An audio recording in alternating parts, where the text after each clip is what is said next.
Hey everyone, welcome back. It's time for another deep dive.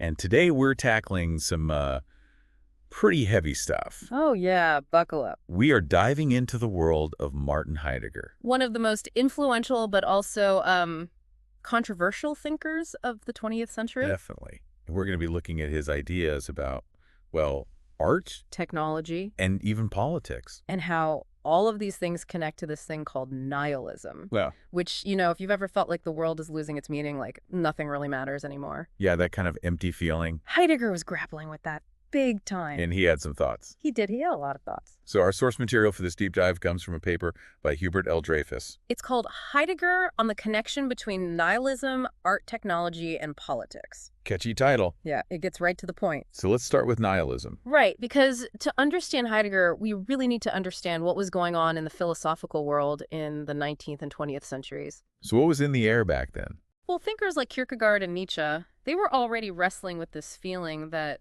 the old ways of finding meaning, religion, tradition, morality, The things that used to ground us. yeah, they were losing their power. Like a crisis of meaning. Exactly. Kierkegaard called it the leveling, like everything was becoming equally important or equally unimportant. So it didn't matter what you chose. It was all the same in the end. That was the feeling, and it left people feeling lost, unmoored. So how did they try to deal with this? Kierkegaard thought the answer was a radical individual commitment, a leap of faith. So kind of like creating your own meaning. Exactly. But Heidegger, he took a different path. Okay, so less about individual heroics and more about something bigger. Yeah, Heidegger thought the problem wasn't just with individuals, it was with the whole modern world, the way we understand being itself. Okay, now we're getting into some Heideggerian jargon. It's unavoidable. So let's break it down. What did he mean by being? Well, Heidegger was fascinated by this uniquely human experience of what he called Dasein. Which roughly translates to being there. Yeah, it's the awareness that we exist, that we're thrown into this world, and we have to figure out what it all means. Like, why are we here? What's the point of it all? Exactly. And Heidegger argued that our understanding of being isn't something we individually choose. So it's not like we just decide one day what it means to exist. No, Heidegger said it's shaped by our culture, by the shared practices and understandings of the world we live in. So it's like we're born into a world that already has a set of meanings and values built in. Yeah, think of it like we're all standing in this metaphorical clearing. The clearing. It's a space where things appear to us as meaningful, but that space is shaped by all these invisible cultural forces. So like the rules of the game that we don't even realize we're playing by. Exactly. And these rules, they influence everything, how we see the world, how we interact with each other, even how we understand ourselves. So it's not just about our individual choices. It's about this whole cultural backdrop that shapes our understanding of being. Precisely. And that's where things start to get really interesting when we bring in art and technology. Okay, let's save that for next time. I'm already feeling my brain stretching. It's a good stretch. It is. Join us next time as we delve deeper into Heidegger's ideas about how art and technology play into all of this. It's going to be a wild ride. Until then, thanks for listening. All right, so last time we left off talking about this idea of a clearing. Right? This metaphorical space where meaning happens. Yeah, and how it's all shaped by these, invisible cultural forces. Okay, so let's bring in technology.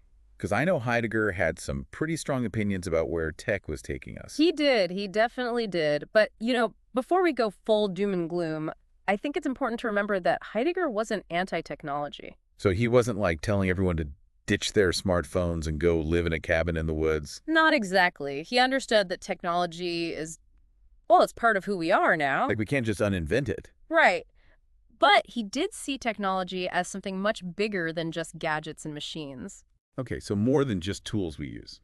Yeah, for Heidegger, technology was a way of understanding the world. Like a lens we see everything through. Exactly.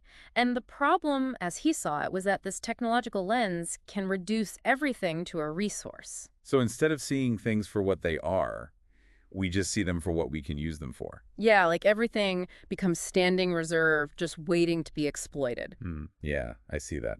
It's like the difference between seeing a forest as a place of beauty and mystery versus seeing it as just a source of lumber. That's a perfect example. Yeah. And Heidegger actually contrasts the Greek temple with a modern power station to make this point. Oh, yeah, I remember that from the paper. He was saying that the temple represents this reverence for the unknown, for something bigger than ourselves, while the power station is all about control and domination. Right. It's a shift in how we relate to the world. And Heidegger called this the technological understanding of being. So under this technological understanding, being itself becomes about efficiency and control. Yeah, everything becomes a means to an end. And that can lead to, well, a kind of nihilism. Because if everything is just a resource, then what's the point of anything? Exactly.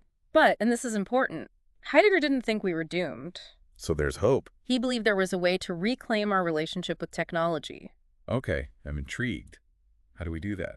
Heidegger talked about something called releasement. Releasement. It's hard to explain, but it's about recognizing the power of technology while also stepping back from it, not letting it completely dictate our lives. So like using technology consciously instead of just letting it use us. Yeah, it's about cultivating a kind of free relationship with technology. But how do we actually do that? I mean, technology is everywhere. That's the challenge, isn't it? Heidegger didn't offer any easy answers, but he did point to the importance of what he called marginal practices. Marginal practices. What are those? They're the things that resist the technological drive for efficiency and control.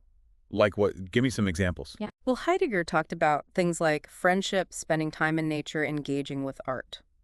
So things that connect us to something bigger than ourselves. Exactly. Things that remind us that there's more to life than just optimizing and controlling. But wouldn't those practices eventually get absorbed into the technological system too? I mean, even hiking trails have apps now. That's the tension, right? Yeah. It's this ongoing dance between the drive for control and the things that resist it. And for Heidegger, the key is to keep creating space for those marginal practices, to keep pushing back against the technological mindset. Okay, so it's not about rejecting technology. It's about finding a way to live with it in a way that doesn't diminish our sense of being. Exactly. And Heidegger even talked about needing a new God. A new God. Is he getting religious on us now? Well, not exactly. It's more of a metaphor. Okay, so what does he mean by new God? Heidegger believed that we need a fundamental shift in our understanding of being something that can give us meaning and purpose in this technological age. Like a new cultural paradigm. Yeah, something that can provide a sense of orientation, a sense of belonging. So is he saying we need to, like, invent a new religion? I don't think he had anything that specific in mind, but he did believe that this new God would have to emerge organically from our shared experiences and struggles. So it's not something we can just force into existence. Right. It has to come from a deeper place, a place of authenticity and connection. Okay, well, that's a lot to think about. But I do have one more question. How does politics fit into all of this? Oh, that's a good question and a tricky one. Heidegger and politics. Yeah, it's kind of a minefield, to be honest. Well, I mean, we've talked about how art and technology can shape our understanding of being. Right, right. So was Heidegger saying that there's like a way to create meaning through politics too? He did think that politics had a role to play in shaping our understanding of being. He saw how it could create a shared sense of purpose, a collective project that people could really get behind. Okay, but isn't that kind of idealistic? I mean, especially these days, politics seems more about division than unity. Yeah, you're not wrong. And Heidegger herself was well aware of the dangers of politics. He was really concerned about totalitarian regimes, those that try to impose a single worldview on everyone. Well, yeah, I mean, he lived through Nazi Germany. He saw firsthand how dangerous that kind of thinking can be. Exactly. He saw how the desire for meaning, especially in times of crisis, could be twisted and manipulated for terrible ends. So what kind of politics did he envision then? Was there a way to create a sense of shared meaning without falling into those traps? He believed that authentic political action had to come from the bottom up. It should emerge organically from the shared experiences and concerns of everyday people. So not top-down, not imposed by some leader or ideology. Right. It should be more about open dialogue, debate, collective decision-making. It sounds kind of like democracy. It does, doesn't it? But even with democracy, there's always the danger of it becoming corrupted or distorted. Yeah, how do you prevent that? How do you make sure that power is truly shared and that individual rights are protected? That's the million-dollar question. And Heidegger, he didn't offer any easy answers. Well, no one ever said philosophy was easy. Right. But his work does remind us that the search for meaning in politics and in life is a constant struggle. It's not something you just figure out once and for all. Exactly. It's an ongoing process, and it requires vigilance, critical thinking, and a commitment to ethical principles. Well, I think we've covered a lot of ground today. We've gone from nihilism to art to technology to politics, all with little help from Martin Heidegger. He was a complex thinker, that's for sure. But I think his ideas are more relevant than ever, Yeah. especially in our increasingly technological world. Definitely. Hmm. He challenges us to think deeply about who we are, what we value, and how we want to live our lives. And maybe that's the biggest takeaway from this whole deep dive. Yeah, it's not about finding all the answers, it's about asking the right questions. So as we wrap things up here, I want to leave you with a thought. Okay, I'm listening. What are those marginal practices in your own life? Those things that connect you to something bigger, something beyond the everyday grind. Yeah, that's a good one to ponder. And how can you give those practices more space, more attention? Because maybe that's where we'll find a little bit of meaning, a little bit of hope in this sometimes overwhelming world. Well said. All said. That's all the time we have for today. Thanks for joining us on this deep dive. And until next time, keep exploring, keep questioning, and keep seeking those moments of meaning that make life worth living.